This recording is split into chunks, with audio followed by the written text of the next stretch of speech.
kay ning adlaw murag na emosyonal ta tungod sa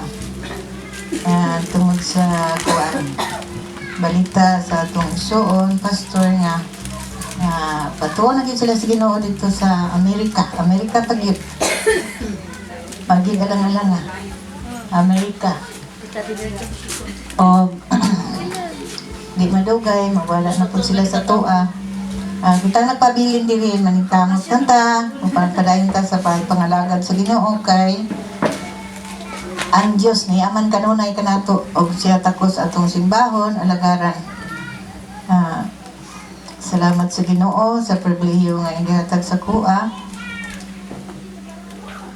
Dili pa gyud kay kuhanas ini nga kuan pero akong panayong kamutan nga makahatag ko makashare sa ko pulong sa Ginoo nga makapadasig ko dugang kanato des pagpangalagad sa Ginoo. Amen. Unang sa tanan no magampo sa ta sa ipata mo share sa pulong sa Ginoo magampo ta. Kanimo labing amahanan nga Dios entak na sa kabugtagon Ginoo Dios. Salamat Ginoo sa imong kaayo Ginoo ka. Lord, din kami tagon, Ginoo Diyos. Dili ginunta kami takos, Ginoo Diyos tuban, pero pinagis mo gugma burasya, Ginoo God. Ayong gihatag ka na mo, God, na mo kami takos, Ginoo sa mga tubangan, God. Lord, pasaylo kami, Ginoo Diyos, sa among mga kalapasan, diin nakasala kami kanimo, God, pinagis na hunab sa pulong, Ginoo sa buhat. Lord, pasaylo kami, Ginoo, salamat, O Diyos, nga ikaw, Diyos, nagugma, Ginoo. Andam ka sa pagpasaylo ka namo, O Diyos, kung sa man mga kaluyahon, nga among gibati, Ginoo, Lord. Diha, sa pagpangalagad, Ginoo, Ginoo, nagkulang man kami kanimo, O Diyos. Lord, salamat, Ginoo, kay ang pulong sa uno Lord, nag-ingon ka nga kung kami nakasala kanimo amo lang isugid kanimo O Dios o matinud-anon ka Ginoo nga mapasaylos tanan ng mga kalapasan o dalay kun ikaw O Dios salamat sa iyong pagkamaayos matag usa ka namo O Dios. Lord, nag-ampo kami kanimo O God ni nagkabugtagon O Dios santa kami magapadayon Ginoo Dios. Lord, nag-ampo kami Ginoo nga imo kami kuralon sa imong balaan gagahom Ginoo Dios nga nagahom sa kanitnit dili makahimong kabaldahan kanamo ni kabuntagon bisan pa ang Holy Spirit akong gimitar Ginoo Dios nga mulihok sa matag usa kanamo og God ni kabuntagon samtang magapaminaw kami sa mga mapulong Ginoo. Lord, salamat sa imong presensya uban kanamo kini kabuntagon Lord. Ang tanan namong gitugyan ug gipangayo ang tanan sa ngalan ni Jesus. Amen. Amen.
Pulong no? Oo. Ang Dios nag-awa kanato nga kung kita mahigugma iyakin gipangayo ang tinatibuk-an nga gugma sa atong kasing-kasing dili pwede nga mabahin-bahin kini tibuok yun nga gugma nga iyang gipangandoy gikan kanato para sa iyaha dili pwede nga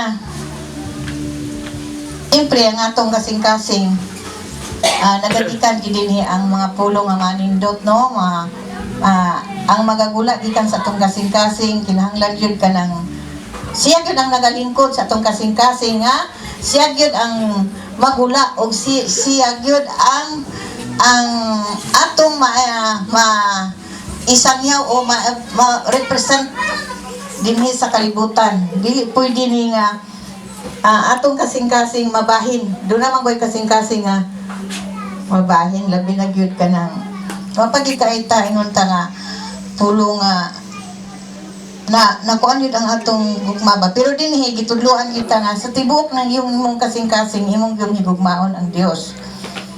Sanglit ka ng gugma man ang Dios ato sang siyang baslan sa iyang pagkamaayo tungod sa iyang pagigugma kanato nahimo ang tanan niya bisan pa sa atong kadautan iyag yung gihimo para nga makabatunta o kanang hingpit o maatarong diya sa iyang tubangan. So subo bitaw kaayo palandungon ba nga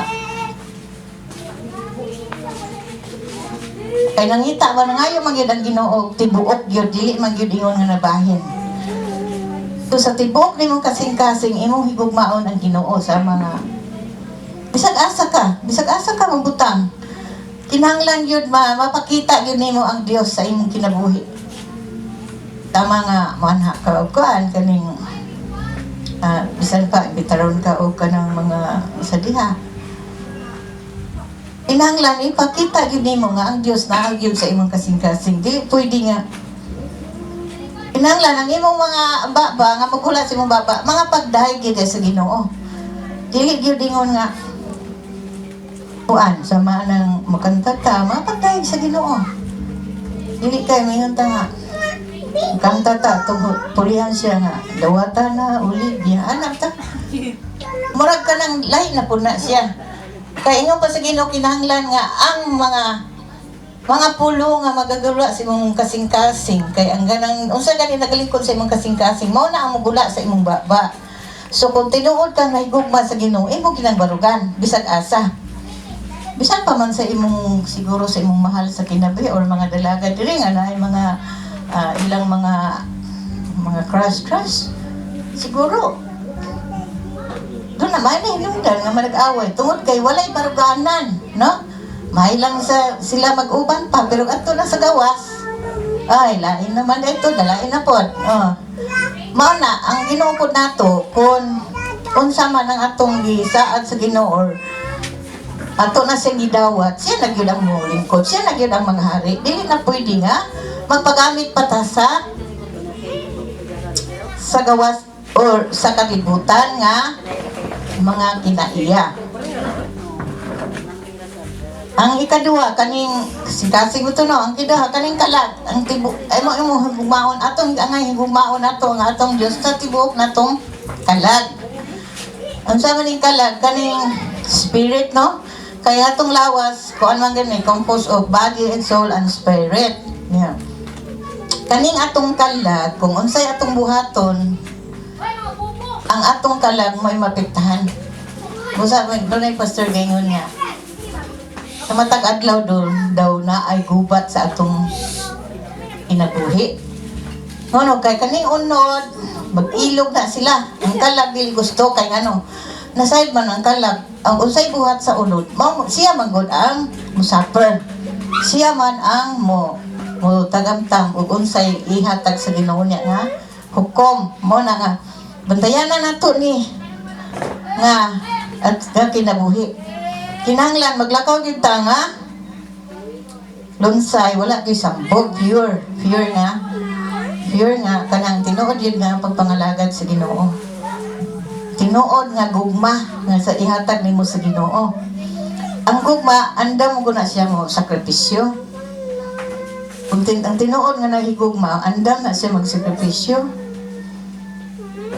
Kung ang imong bana, ang imong asawa basta naalang siya para lang sa kaayuhan mo gani nga ayan nagbuhati lang ka buhata lang ka kay dili maayo pero ikaw nagmitinumanon ka tuon sa mahitabo gubot jud muna diha pod sa Ginoo kung ikaw masupilon ka sa Ginoo ingon pa sa Ginoo naay giandam sa mga tawo nga nagsupak sa iyang kabubuton unsa may giandaman mao ang inferno.